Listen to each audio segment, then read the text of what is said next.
الحمد لله الحمد لله نحمده ونستعينه ونستغفره ونؤمن به ونتوكل عليه ونعوذ بالله من شرور أنفسنا ومن سيئات أعمالنا من يهده الله فلا مضل له ومن يضلله فلا هادي له ونشهد أن لا إله إلا الله وحده لا شريك له ونشهد أن سيدنا وسندنا وحبيبنا وطبيب قلوبنا ومولانا محمدا عبده ورسوله صلى الله تعالى عليه وعلى آله وأصحابه وبارك وسلم تسليما كثيرا أما بعد فأعوذ بالله من الشيطان الرجيم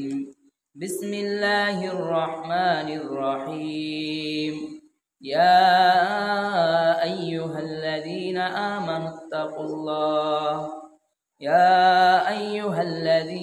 آمنوا اتقوا الله وابتغوا إليه الوسيلة وقال رسول الله صلى الله عليه وسلم أخلص دينك يكفك العمل القليل وقال النبي صلى الله عليه وسلم الدعاء هو العبادة أو كما قال عليه الصلاة والسلام إن الله ملائكته يصلون على النبي يا أيها الذين آمنوا صلوا عليه وسلموا تسليما اللهم صل على محمد وعلى آل محمد كما صليت على إبراهيم وعلى آل إبراهيم إنك حميد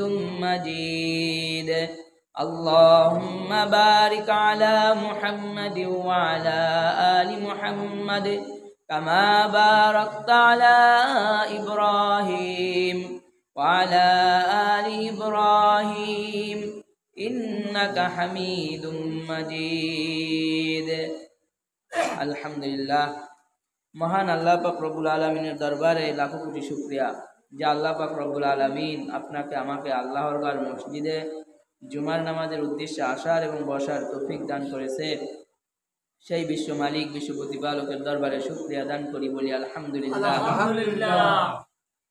আমি আপনাদের সামনে একখানা আয়াত পাঠ করেছি। আয়াতে কারিমায় আল্লাহ পাক রব্বুল আলামিন বলে ইয়া আইয়ুহাল্লাযীনা আমানুত্তাকুল্লাহ, হে আমার ঈমানদার বান্দা বান্দিরা আমি আল্লাহকে ভয় করো। প্রথম অংশে আল্লাহ বলছে ঈমানদার বান্দা বান্দিরা আমি আল্লাহকে ভয় করো, আল্লাহকে ভয় করতে বলছে। ঈমানদার যারা তাদেরকে বলা হয়েছে। মুমিন মুসলমান সব হালতেই আল্লাহকে ভয় করবে। আল্লাহর ভয় থাকলে মানুষ গুনাহ করতে পারে না। তারপরে সামনের অংশে প্রথম অংশে বলছে ইত্তাকুল্লাহ, আমি আল্লাহকে ভয় করো। পরের অংশে বলছে আবতাগু ইলাইহিল ওয়াসিলা, ওসিলা তালাশ করো, নাজাতের উসিলা তালাশ করো বা আল্লাহর কাছে যাওয়ার উসিলা তালাশ করো। যেমন উসিলা কি এটা আমরা বুঝি, যে আমরা এরকম বলি যে একজনের উসিলা আমি এটা পাইছি, ওর কারণে আমি এই জিনিসটা আমার সম্ভব হয়েছে। যেমন মনে করেন বাংলাদেশের প্রধানমন্ত্রীর সাথে আপনার সম্পর্ক নাই, কিন্তু প্রধানমন্ত্রীর কাছ থেকে আপনার এখন একটা জিনিস দরকার, তাহলে আপনি কি করবেন? প্রধানমন্ত্রীর সাথে যার সম্পর্ক আছে তাকে ধরবেন যে ভাই তুমি আমার এই ব্যবস্থা করে দাও। আর যখন আপনি সফল হবেন, কাজ সাকসেস হবে, তখন আপনি বলবেন যে ওর উসিলায় আমি ওখানে যাইতে পারছি, ওর উসিলায় আমি প্রধানমন্ত্রীর কাছ থেকে এটা পাইছি। উসিলাটা এইভাবেই আল্লাহ পাক কোরআনে বলে আবতাগু ইলাইহিল ওয়াসিলা, উসিলা তালাশ করো। নাজাত হয়তো বা এটা নাজাতের উসিলা হইতে পারে বা আল্লাহর নৈকট্য হাসিল করার উসিলা হইতে পারে, একই দোনোটা। তো উসিলাটা বলা হয় নেক আমল বা দোয়া, ইবাদত, এইগুলোর ভিতরেই উসিলা। এই যে আলোচনা শুনতেছেন এটাও একটা উসিলা নাজাতের। যদি একমাত্র আল্লাহর জন্য হয়। যিনি বলতেছেন এটাও একটা উসিলা, যদি একমাত্র আল্লাহর জন্যই বলাটা হয়। প্রত্যেকটা নেক আমলই যে আমলটা আল্লাহর জন্য হবে সেটাই হবে উসিলা। আর বলা হয় ছোট একটা আমল, এই আমলটা উসিলা হতে পারে যদি একমাত্র আল্লাহর জন্য হয়। আবার ছোট একটা গুনাহ, এই গুনাহটা আপনাকে জাহান্নামে নিয়ে যেতে পারে। এই জন্য মুরব্বীরা বলে যে গুনাহ যত ছোট হোক করব না, আমল যত ছোট হোক ছাড়ব না। কিন্তু আমরা নিজেরা আমল করি বা না করি, অন্যে কি আমল করে এটা খুব তালাশ করি। এই ও কি করছে,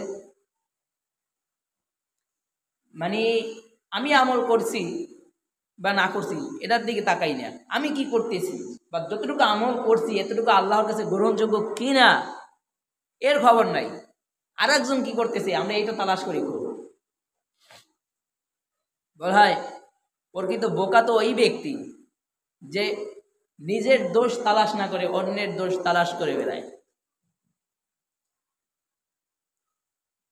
আমি কি করছি এটার কতটুকু গ্রহণযোগ্যতা আল্লাহর কাছে আছে এটা নিয়ে ভাবা, এটা নিয়ে চিন্তা করা। আমি নামাজ পড়ছি, এটার ফল আল্লাহর কাছে পাবো কিনা, সেই পরিমাণ সেই উপযুক্ত নামাজ হয়েছে কিনা এটা নিয়ে চিন্তা করা। কিন্তু সেটা তো করি না। আর একজন কি করছে এটা নিয়ে আমরা চিন্তা করি, এটা নিয়ে আমরা গবেষণা করি। বলা হয় ইবাদতের উসিলা, নামাজ পড়তে আসছেন, এখনো অনেক সময় পরে নামাজ হবে, এই যে সময়টা যাবে আল্লাহর ঘর মসজিদে একমাত্র আল্লাহর জন্যই বসে থাকা, এটাও উসিলা হইতে পারে। শুধু বসে রয়েছেন আর কিছু কথা শুনছেন, এটাও উসিলা। আবার নামাজ পড়বেন, এটাও আপনার নাজাতের উসিলা, আল্লাহকে কাছে পাওয়ার উসিলা। আবার একবার সুবহান আল্লাহ বলবেন একমাত্র আল্লাহর জন্য, ওটাও উসিলা।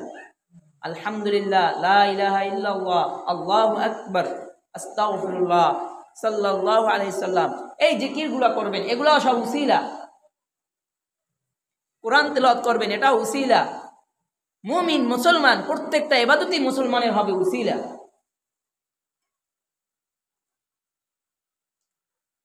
কারণ আপনি আপনার আমল দিয়ে জান্নাত পাবেন কিনা, আপনি আপনার আমল দিয়ে নাজাত পাবেন কিনা, এটা দেওয়ার মালিক হলো আল্লাহ।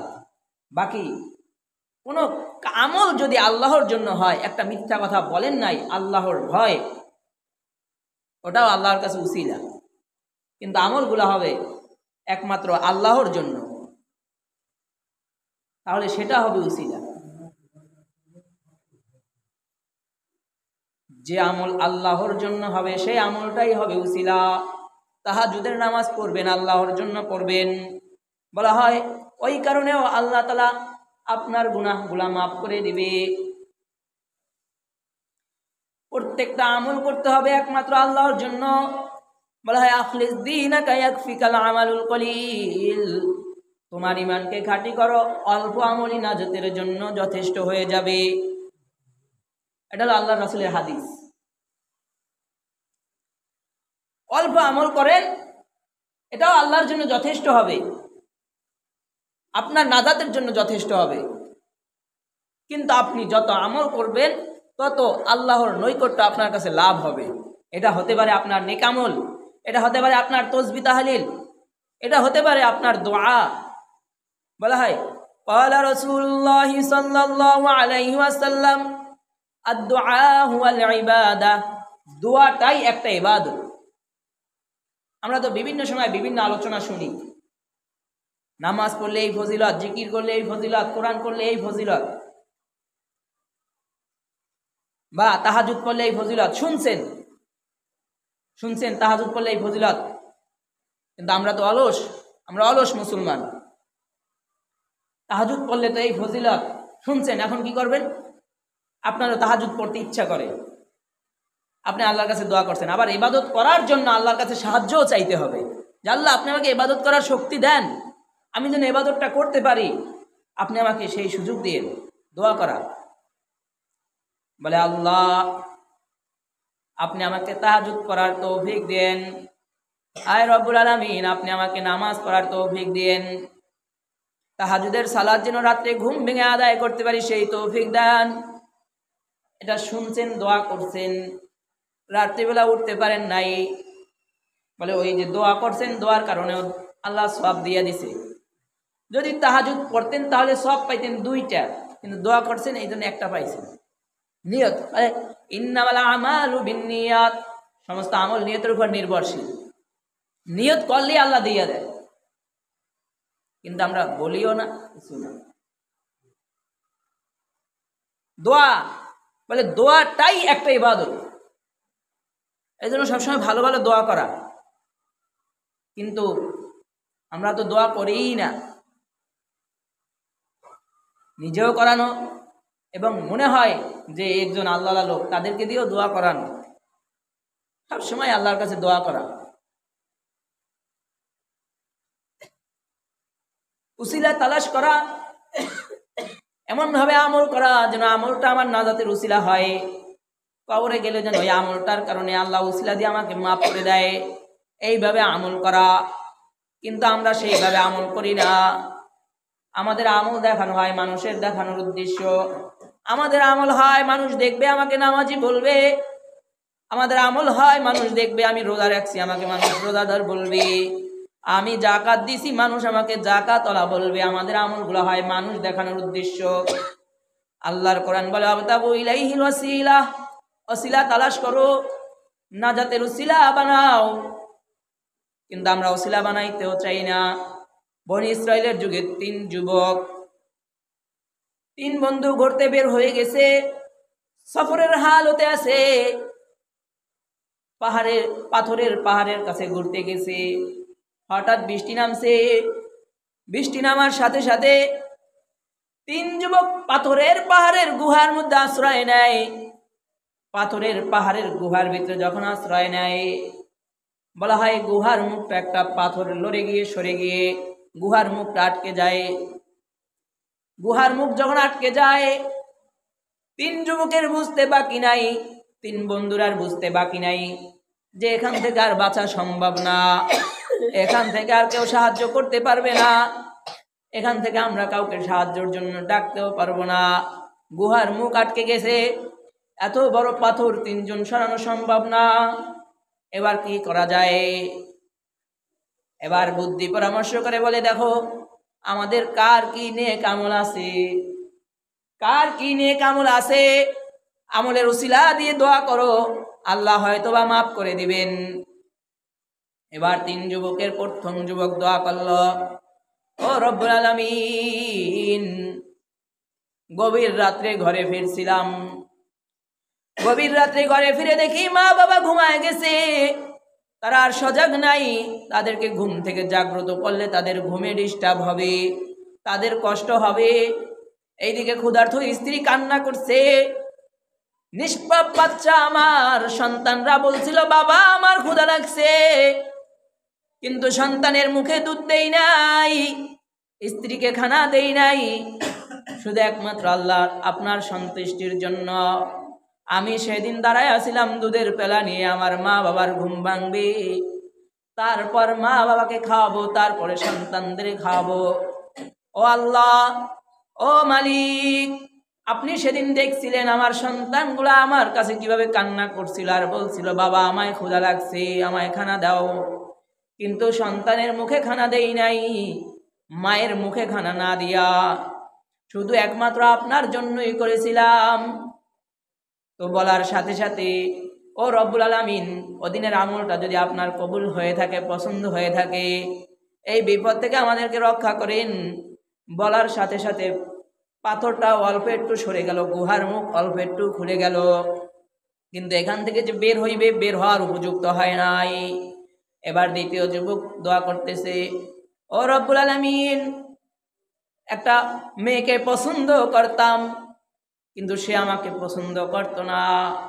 ও মালিক, এলাকার মধ্যে দুর্ভিক্ষ দেখা দিয়েছিল, দুর্ভিক্ষ দেখা দেওয়ার অবস্থায় সেই নারী বিপদে পড়ে আমার কাছে আসছিল, অর্থের জন্য, টাকার জন্য আমার কাছে আসছিল, আমি তাকে শর্ত লাগায় টাকা দিছিলাম, টাকা তো পাবে, কিন্তু আমার সাথে জেনা করতে হবে, আমার সাথে বিছানায় শুইতে হবে, না হয় তুমি টাকা পাবা না। আল্লাহ আল্লাহ পরহেজগার নারী বিছানায় শুয়ে গেছে, উলঙ্গ হয়ে গেছে।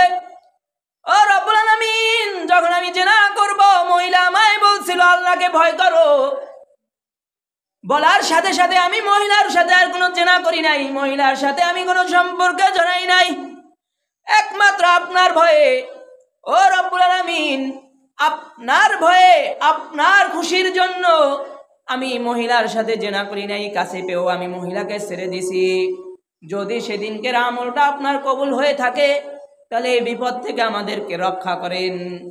বলার সাথে সাথে পাথরের মুখ, গুহার মুখটা একটু খুলে গেল, কিন্তু দুইবার দুইজন যুবক দোয়া করছে, এতটুকু পরিমাণ খুলছে যে এখনো মানুষ বের হতে পারবে না।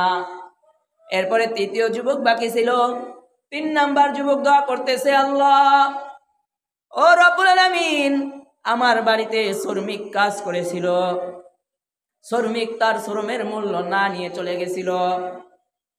আমাদের সময় যদি শ্রম না নেয়, তাহলে তো আমরা খুবই খুশি হই, গেছে, আমরাও চিন্তা করি কিভাবে দিব না, যে আমার বাড়িতে কাজ করছে, যাও ওরে হইছে 5 টাকা, ওরে কেমনি 2 টাকা দেওয়া যায়, আমরা তো এই চিন্তা করি। আর যুবক দোয়া করতেছে, আল্লাহ আমার বাড়িতে শ্রমিক কাজ করছে, সে তার শ্রমের মূল্য না নিয়ে চলে গেছে, আমি তার শ্রমের টাকা দিয়া ব্যবসা করেছিলাম, ব্যবসা অনেক বড় হয়ে গেছে, অনেক সম্পদের মালিক হয়ে গেছিলাম, কিন্তু 1 বছর 2 বছর পর শ্রমিক এসে বলেছিল আমার শ্রমের মূল্য দেন। তখন বলেছিল এই বিশাল সম্পদের মালিক তুমি, তখন বলে মজা করেন না, আমার শ্রমের মূল্য দেন। তখন যুবক বলেছিল, ও ভাই, তোমার শ্রমের মূল্য দিয়ে ব্যবসা বাণিজ্য করে এগুলা সব সম্পদ অর্জন করেছি, এগুলা সব তোমার। আর যুবক সব সম্পদ নিয়ে গেল, একটা সম্পদ আমি রাখি নাই, একমাত্র আপনার সন্তুষ্টির জন্য। ও রব্বুল আলামিন, ওদিনকের আমল যদি কবুল হয়ে থাকে, এই বিপদ থেকে রক্ষা করেন। বলার সাথে সাথে পাহাড়ের মুখের গুহা সব খুলে গেল, 3 যুবক ওই গুহা থেকে বের হয়ে গেল। আল্লাহু আকবার। উসিলা বানানো বলা হয়, আমলের যদি কোনো উসিলা থাকে একমাত্র আল্লাহর জন্য, তখন আল্লাহ ওই কারণেও মাফ করতে পারেন। বা নিজে কোনো বিপদে পড়ছেন, তখন দোয়া করা, যদিনকের আমলটা তো আপনার জন্যই ছিল, আল্লাহ ওই কারণে আমার এই বিপদ দূর করেন, এভাবে দোয়া করা। আর বেশি বেশি তো এমনিই দোয়া করা, উসিলা তালাশ করা। কিন্তু আমরা উসিলা তালাশ করি না। মারুফ কারকি রহমাতুল্লাহ আলাইহি তাসাউফ শ্লোকের লাইনে একজন বড় বুজুর্গ ব্যক্তি, বলা হয় উনি বেশি ইবাদত করতেন না, কিন্তু উসিলা তালাশ করতেন। কিন্তু মারুফ কারকি রহমাতুল্লাহ আলাইহি কোনো ইমানদার ছিলেন না, ইমানদার পরিবারে জন্ম নেয় নাই, তিনি জন্ম নিছে খ্রিস্টান পরিবারে। খ্রিস্টান পরিবারে জন্ম নিছে। মারুফ কারকিকে তার মা বাবা খ্রিস্টান পাদ্রীর কাছে দিয়ে আসছে, আমার সন্তানটারে শিক্ষিত বানান, খ্রিস্টান পাদ্রী পড়ায়। রুহুল্লাহ ইবনুল্লাহ মানে আল্লাহর স্ত্রী এবং আল্লাহর পুত্র, কিন্তু মারুফ কারকির জবান থেকে আল্লাহ বের করতেছে আহাদ আহাদ, আল্লাহ এক, আল্লাহ এক, অথচ মারুফ কারকি তো খ্রিস্টানের সন্তান। শেষ পর্যন্ত ওস্তাদ বিরক্ত হয়ে শাসন করতে করতে মা বাবার কাছে নিয়ে আসতে, কি ছেলে পাঠাইলা আমার কাছে, আমি বলি রুহুল্লাহ, আমি বলি ইবনুল্লাহ, আর সে বলে আহাদ আহাদ আহাদ। তখন মা বকা দিয়া বলে, তোকে পাঠাইলাম শিখতে, আর তুই কি বলস? অথচ তার জবান থেকে আল্লাহ ওটা বের করতেছে। ইমানদার পরিবারে জন্ম নেয় নাই, মুসলমান সূত্রে জন্মগ্রহণ করে নাই, খ্রিস্টানের পরিবারে জন্মগ্রহণ করেছিল। মা যখন ঘর থেকে তাড়ায় দিছে, মারুফ কারকিও ঘর থেকে চলে গেছে, আর আসে না ঘরে, দূরে গিয়া ইবাদত করে। মায়ের দোয়া তো কবুলিয়াত দোয়া, মুস্তাজাবুদ দাওয়ার ভিতর আছে মায়ের দোয়া কবুল। মা যা দোয়া করবে দোয়া কবুল। এই জন্য মা বোনরা যারা আছে এরা অনেক সময় সন্তানকে রাগ হয়ে বলে, ট্রাকের তলে পরে মরতে পারোস না, তোর উপরে তোর মাথায় ঠাডা পড়তে পারে না। এই সমস্ত দোয়া করা ঠিক না। কারণ সন্তানের জন্য এই দোয়া যখন করবে, দোয়া যখন কবুল হয়ে যাবে, সন্তান এমন বিপদে পড়ে যেতে পারে। এই জন্য খুব সতর্ক থাকা, সন্তানদের জন্য কোনো ধ্বংসের দোয়া না করা। মারুফ কার্কির মা খ্রিস্টান মানুষ দোয়া করতেছে, মালিক সন্তানটারে পাঠাইয়া দিলাম, আর নাফরমানটাও চলে গেছে, আর আসে না। ও মালিক সন্তানটারে বুকে ফিরাইয়া দাও। সন্তানটা যদি বুকে ফিরে আসে, ও যদি আপনার হাবিব মুহাম্মাদুর রাসূলুল্লাহ সাল্লাল্লাহু আলাইহি সাল্লামের অনুসরণ করে, ও যদি মুসলমানও হয়, আমি মা ওকে বাধা দিব না। আমার সন্তানটা আমার কোলে ফিরাইয়া দেন। দোয়া কবুল হয়ে গেছে। মারুফ কার্কির মন ঘুরে গেছে, আল্লাহ ঘুরাই দিছে, সন্তান ফেরত আসছে, পুরা ফ্যামিলি পরিবার সহ সব মুসলমান হয়ে গেছে। খ্রিস্টান পরিবারে জন্ম ছিল মারুফ কার্কি রহমাতুল্লাহ আলাইহির, অথচ তাসাউফ সুলুকের লাইনে বড় একজন বুজুর্গ জুনায়েদ বাগদাদি রহমাতুল্লাহ আলাইহির আগের পুরুষ। ইমাম আবু হানিফা রহমাতুল্লাহ আলাইহির শাগির্দ ইউসুফ রহমাতুল্লাহ আলাইহির জামানার লোক। ইবাদত বেশি করতেন না বলা হয়। ইবাদত করতেন না বলতে যে মোটেও করতেন না সেটা না, ইবাদত করতেন, কিন্তু খুব বেশি উসিলা তালাশ করতেন, যে কিভাবে উসিলা দিয়ে মাপ পাওয়া যায়। রোজার হালতে সফরে বের হয়েছে খাদেমদেরকে সাথে নিয়া যখন বের হয়েছে, পথের মধ্যে দেখতে পাইতেছে এক লোক পানির পাত্রের উপরে লিখে রেখেছে, আমার এখান থেকে টাকা দিয়ে পানি পান করো, আল্লাহ তোমার উপর রহমত বর্ষণ করবে, আল্লাহ তোমাকে মাফ করবেন, এটা লেখা দেখছে। আবার লোকটা বলতেও সে মুখে, মুঝে পানি পিলো উসকে আল্লাহ রহম করে, এটা বলতেছে মুখে, আবার এটা লেখেও রাখছে। মারুফ কার্কি রহমাতুল্লাহ আলাইহি ওখানে পানি পান করতে গেলেন, বলে আমাকে পানি দাও। তখন বলে খাদেমরা বলতেছে, হযরত আপনি রোজা রেখেছেন। মারুফ কার্কি রহমাতুল্লাহ আলাইহি বলে, আমি নফল রোজা রাখছি, আমার এই নফল রোজা আমার হায়াতের জীবনে আমি বহুত রাখতে পারবো, আমি আগামীকালকেও আমার রোজা রাখতে পারবো, কিন্তু এই পানিওয়ালা এখান থেকে চলে গেলে আর আমি তাকে পাবো না। আমার মনে হয় আর দোয়া কবুল হয়ে যাবে, ওর এখান থেকে পানি খেলে আল্লাহ আমায় বুঝাই মাফ করবে।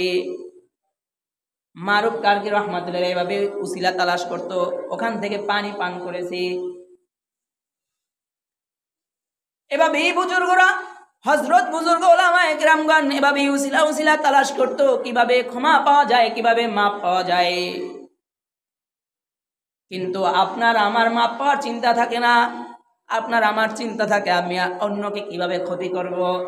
আপনার আমার চিন্তা করা যায় যে কিভাবে ওনার ওই জিনিসটা নষ্ট করা যায়, আপনার আমার চিন্তা থাকে কিভাবে অন্যের সম্পদ নষ্ট করা যায়। আমাদের মাথায় এই চিন্তা থাকে, ওর সাথে আমার বাজাবাজি হয়েছে, এবার কিভাবে ওর ক্ষতি করা চায়, কিভাবে ওর একটু ক্ষতি করলে ভালো হয়, সেই চিন্তা থাকে, সেই বুদ্ধি। ও আমার ভাইয়ের সাথে খারাপ ব্যবহার করছে, কিভাবে ওর ক্ষতি করা যায়। ও আমার বাবার সাথে একটু দুর্ব্যবহার করছিল, কিভাবে ওর ক্ষতি করা যায়। অথচ কোনো সময় বলিও না, ভাই আমার দ্বারা যদি কোনো কষ্ট পেয়ে থাকেন আমাকে ক্ষমা করে দিন। অথচ এটা বলাও একটা সুন্নাত, এটা বলি না। ফজল ইবনে আব্বাস রাদিয়াল্লাহু তাআলা থেকে বর্ণিত, হযরত আব্বাস রাদিয়াল্লাহু তাআলা আনহু আল্লাহর রাসূলের বিরুদ্ধে যিনি যুদ্ধ করেছিলেন, বদরের যুদ্ধে যিনি গ্রেফতারও হয়েছিলেন, আব্বাস রাদিয়াল্লাহু তাআলা আনহুর দুই সন্তান আব্দুল্লাহ ইবনে আব্বাস এবং ফজল ইবনে আব্বাস। আব্বাস রাদিয়াল্লাহু তাআলা আনহু রাসূলের চাচা। নবী মুহাম্মদুর রাসূলুল্লাহ সাল্লাল্লাহু আলাইহি সাল্লাম জিজ্ঞাসা করে, চাচা আমাদের দুইজনের বয়স তো সেম, আপনি বড় না আমি বড়? 1 বছরের বড় ছিল আব্বাস রাদিয়াল্লাহু তাআলা আনহু, কিন্তু দুইজন খেলার সাথী। হযরত আব্বাস রাদিয়াল্লাহু তাআলা বলে, ভিতরে যদি ঈমান থাকে তাহলে জবান থেকে সুন্দর কথা বের হয়, দামি কথা বের হয়। আর ভিতরের দিল যদি পয়সা যায়, ভিতরের দিল যদি খারাপ হয়ে যায়, তাহলে জবান থেকে খারাপ খারাপ উচ্ছৃঙ্খল ভাষা ব্যবহার বের হয়। আব্বাস রাদিয়াল্লাহু তাআলার ভিতর তো ভালো ছিল, ঈমানের নূর ছিল। মুহাম্মদুর রাসূলুল্লাহ সাল্লাল্লাহু আলাইহি সাল্লাম জিজ্ঞাসা করে, চাচা আমি বড় না আপনি বড়? আব্বাস রাদিয়াল্লাহু তাআলা আনহু বলে, মুহাম্মদ বয়সে তো আমি বড়, কিন্তু আমার থেকে আপনি বড়, কারণ আপনি ইলমের অধিকারী, আপনি দোজাহানের বাদশাহ, আপনি একজন পয়গম্বর, আপনি নবী মুহাম্মদুর রাসূলুল্লাহ সাল্লাল্লাহু আলাইহি ওয়াসাল্লাম। বয়সে আমি বড় হতে পারি, কিন্তু আমার থেকে আপনি অনেক বড়। ভিতরে ঈমানের নূর ছিল, তাই এই কথা বের হয়েছে।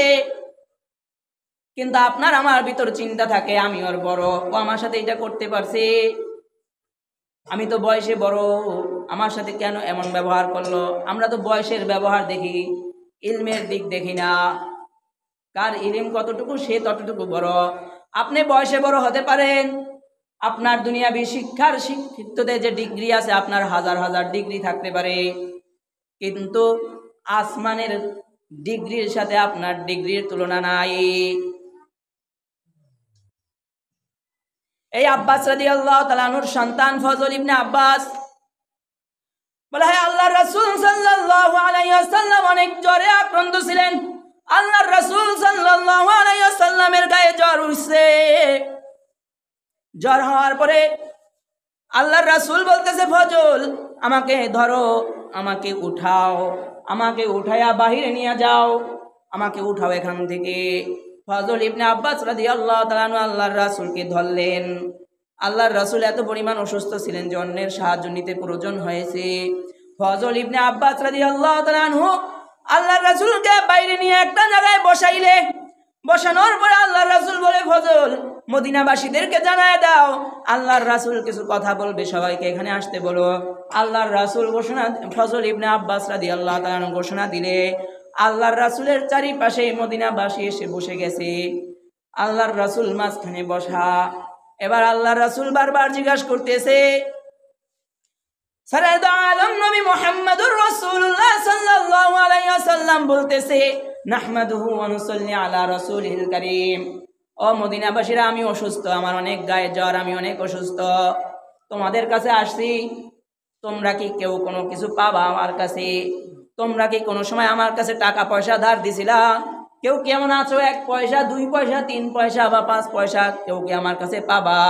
কারো কাছ থেকে কি আমি ঋণ নিয়েছিলাম নাকি? তাহলে দাঁড়াও, বলো। আপনার আমার ভিতর চিন্তা থাকে, অমুকের কাছ থেকে টাকা আনছি, এরপর টাকা আনার সময় তো যেভাবে হয় আনছে, যে ভাই আমার 1000 টাকা ধার দেন, আমার ইমার্জেন্সি প্রয়োজন, হাত পাও যেমনি পারছে দইরা নিয়ে আইছে টাকা। টাকা তো আনছে, পরের দিন থেকে আর ওই লোকেরে দেখলে সামনে থেকেও হাঁটে না। যার কাছ থেকে আনছে যদি দেখে তুই আসছে, এ আর এক রাস্তা ধরে, এ আর আসল রাস্তা ধরে না, যে সামনে আসলে টাকা চাইবে। বা যার কাছ থেকে টাকা আনছে যদি কোনো অন্য কাজের জন্য ফোন দেয়, ফোন ধরে না, মনে হয় টাকা চাইবে। আমরা এভাবে এড়াইয়ে থাকি। আর আল্লাহর রাসূল নিজে অসুস্থ শরীর নিয়ে তারপরে ডাইকা বলতেছে, আপনারা কেউ কে আছেন আমার কাছে কিছু পাইবেন? তাহলে দাঁড়ান। বারবার জিজ্ঞাসা করতেছে, কেউ কিছু বলে না। এক সাহাবীর দ্বারা বলতেছে, আল্লাহর রাসূল আমি আপনার কাছে 3টা পয়সা পাবো। আল্লাহর রাসূল বলে, ফজল আমার সম্পদ থেকে 3 পয়সা এনে একে দিয়ে দাও। বলে, ও সাহাবী তুমি কি একটু বলবা কিভাবে আমার কাছে 3 পয়সা পাবা?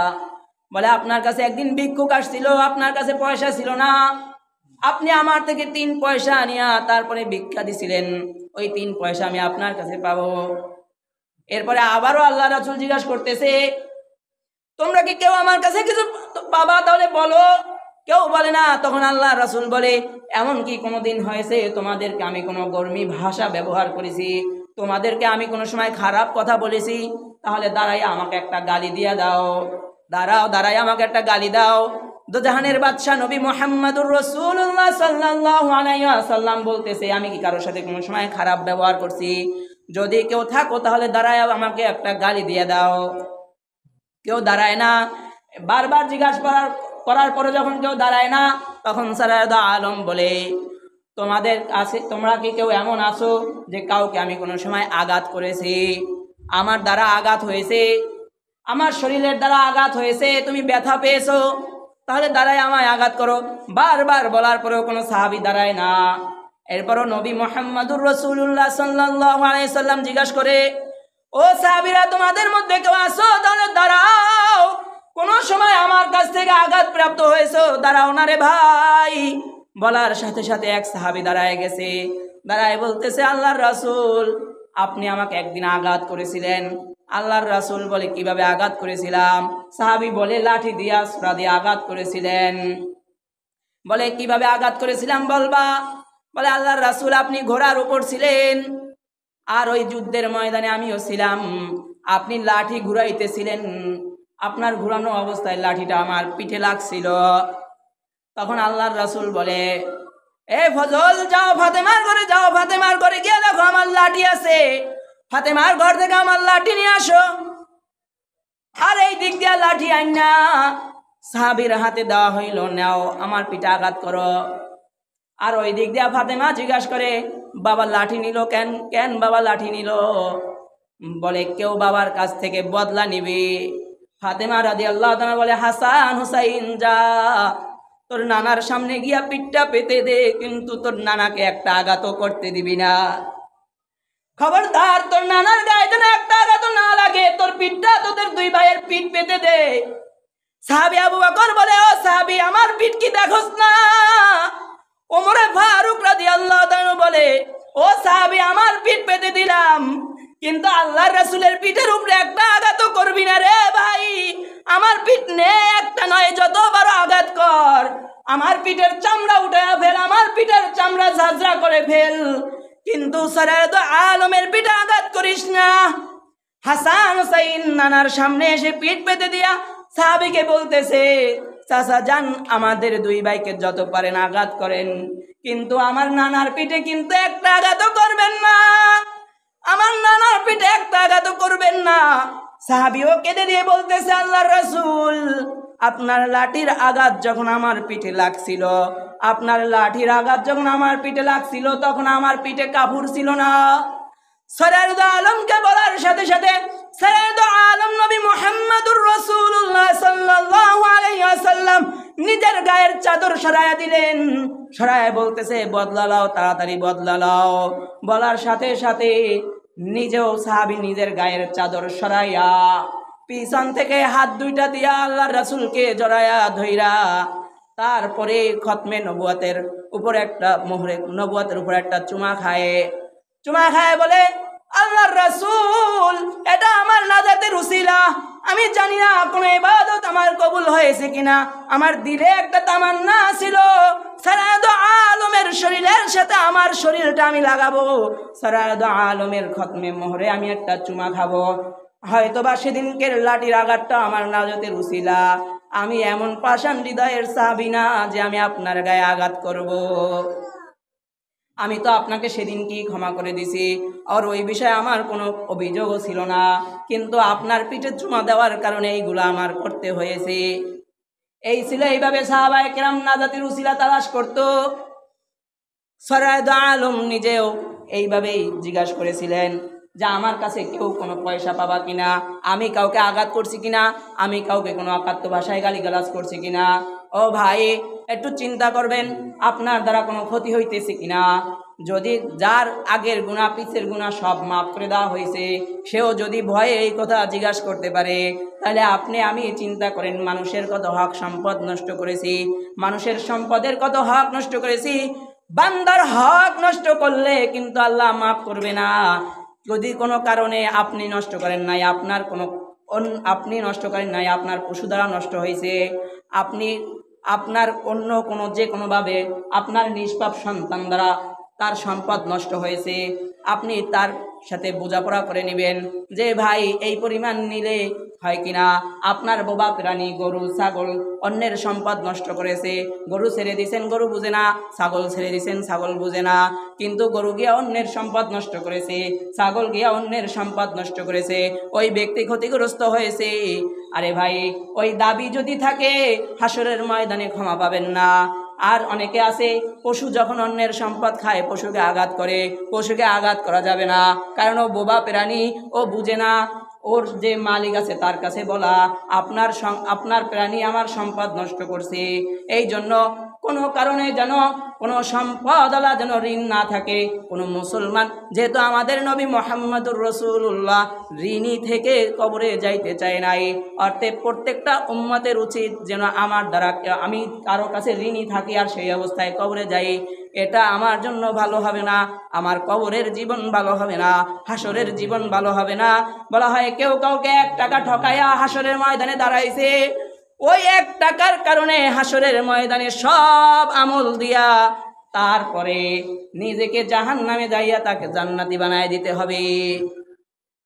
আবার এরকম হয়, ব্যবসা বাণিজ্য করছে, লেনদেন করছে, কিন্তু লেনদেন তো করছে, এরপরে আর এই দোকানদারের চিনে না, বা কোনো কারণে টাকা ধার নিছে এরপরে আর চিনে না, এই দোকান থেকে বাকি নিছে, এর কাছ থেকে বাকি নিছে, যে আমাকে এখন কিছু সদাই দেন, বা আমাকে এখন এই জিনিসটা দেন, আমাকে একটু উপকার হবে, কিন্তু নিছে, এরপর আর এই দোকানের দিকে ফিরে চায় না, দোকানের মালিককে দেখলেও অন্য রাস্তা ব্যবহার করে। মনে রাখবেন, আপনার কিন্তু মরতে হবে। ইযা জা আজালুহুম লা ইস্তাখিরুনা সাআতাও ওয়া লা ইস্তাকদিমুন। মরণ যখন আসবে 1 সেকেন্ড আগেও আসবে না, 1 সেকেন্ড পরেও আসবে না, মরতে কিন্তু একদিন হবে, হাসরের ময়দানে কিন্তু একদিন দাঁড়াইতে হবে। আপনি একজনের 1টা টাকার সম্পদ নষ্ট করবেন, হাসরের ময়দানে ওই সম্পদের হিসাব না দিয়া আপনি নাজাত পাবেন না। যতটুকু আলোচনা হয়েছে এই অনুযায়ী আল্লাহ তাআলা আমাদেরকে আমল করার তৌফিক দান করুন। আখির দাওয়ানা আলহামদুলিল্লাহি রাব্বিল আলামিন।